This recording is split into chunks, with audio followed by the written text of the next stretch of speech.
रावण ने जब इंद्र को पराजित कर बंदी बना लिया तो स्वर्ग लोक में भय और चिंता छा गई। देवताओं के राजा के बिना स्वर्ग असहाय हो गया था। सभी देवता ब्रह्मा जी के पास पहुंचे और उनसे विनती करने लगे, प्रभु, यदि रावण इसी तरह प्रबल होता जाएगा तो तीनों लोकों में अधर्म का साम्राज्य हो जाएगा। ब्रह्मा जी गंभीर स्वर में बोले, रावण अजय नहीं है, उसके अहंकार की सीमाएं अब पार हो रही हैं। काल स्वयं उसे सही मार्ग दिखलाएगा। देवताओं ने ब्रह्मा जी से उपाय पूछा तो उन्होंने ऋषि दधीचि का स्मरण करने को कहा। देवता शीघ्र ही ऋषि दधीचि के आश्रम पहुंचे। तपस्या में लीन ऋषि ने जब आंखें खोली तो वे पहले ही सब कुछ जान चुके थे। वे गंभीर स्वर में बोले, रावण की शक्ति उनके अहंकार और अधर्म से उत्पन्न हो रही है, परंतु यह शक्ति चिर अस्थायी नहीं हो सकती। देवताओं ने पूछा, प्रभु, क्या कोई ऐसा योद्धा है जो रावण को रोक सके? ऋषि दधीचि ने एक रहस्यमयी उत्तर दिया, रावण को कोई समान अस्त्र पराजय नहीं कर सकता। अधर्म में अपनी चरम सीमा पर पहुंचेगा तब धर्म स्वयं उसे नष्ट करने आएगा।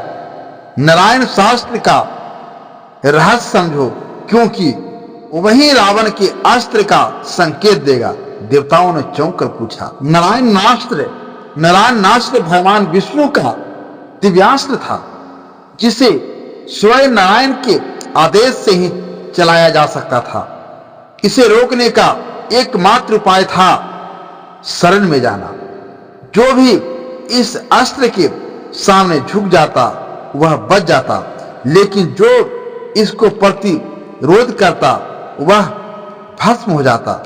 ब्रह्मा जी ने देवताओं को समझाया, यह अस्त्र केवल धर्म की रक्षा के लिए प्रयोग होता है, परंतु इस अस्त्र से रावण का अंत नहीं होगा, क्योंकि रावण स्वयं भगवान शिव का परम भक्त है।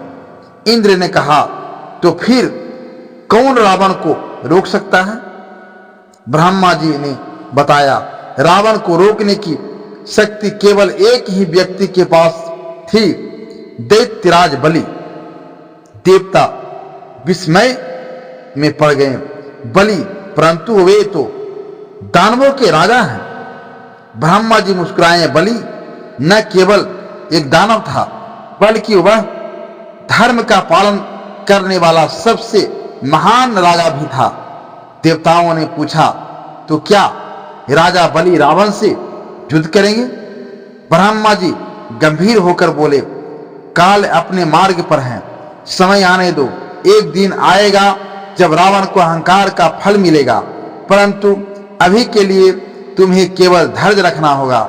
रावण जो अब तीनों लोकों में स्वयं को सर्वशक्तिमान समझने लगा था, राजा बलि के पाताल लोक में पहुंचा। उसने बलि को ललकारते हुए कहा, हे बलि, मैं राष्ट्रों का सम्राट रावण हूं। मैंने इंद्र को बंदी बना लिया है और अब मैं पूरे ब्रह्मांड पर राज करूंगा। तुम मेरे चरणों में झुको, अन्यथा परिणाम भयंकर होंगे। बलि ने शांत स्वर में उत्तर दिया, रावण, अहंकार मत पालो। शक्ति का दुरुपयोग करने वाला कभी भी विजय नहीं हो सकता। यदि तुम मुझसे युद्ध चाहते हो तो आओ। दोनों के बीच एक भयंकर युद्ध हुआ।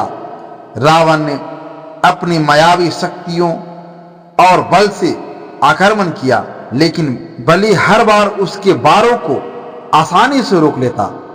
रावण ने अपनी शक्ति बढ़ाई और शिव जी के खंडक से बलि पर प्रहार किया, लेकिन तभी बलि ने अपना ब्रह्मास्त्र निकाल लिया और गंभीर स्वर में बोला, रावण, यह ब्रह्मास्त्र तुझे नष्ट कर सकता है, लेकिन मैं इसे उपयोग नहीं करूंगा।